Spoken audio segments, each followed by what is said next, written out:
Kaip tik tame rajone neturiu reikalų, todėl tą pačią progą užsuksiu pažiūrėti, kas atsitiko.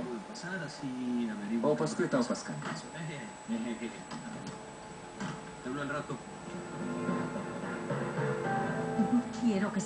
Man nepatinka, kad geri. Kiek kartų galima sakyti? Aš kaltas dėl Antarijos kaltės, mama. Aš ją nužudžiau. Nešnekėk nieko. Mano žmona negyva.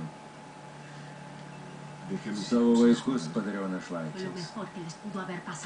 Ir gerai, kad taip atsitiko. Jau verčiau apskritai neturėti jokios motinos, nei turėti tokią kaip ji.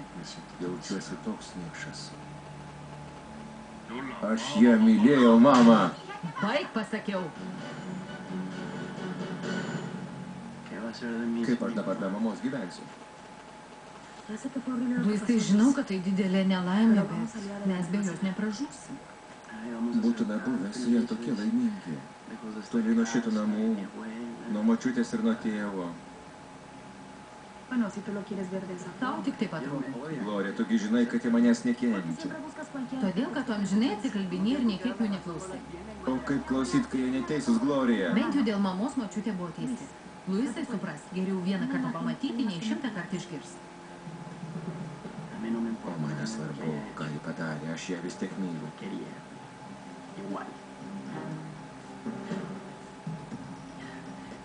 O jei su to vyriškiai buvo laiminga, tai gerai.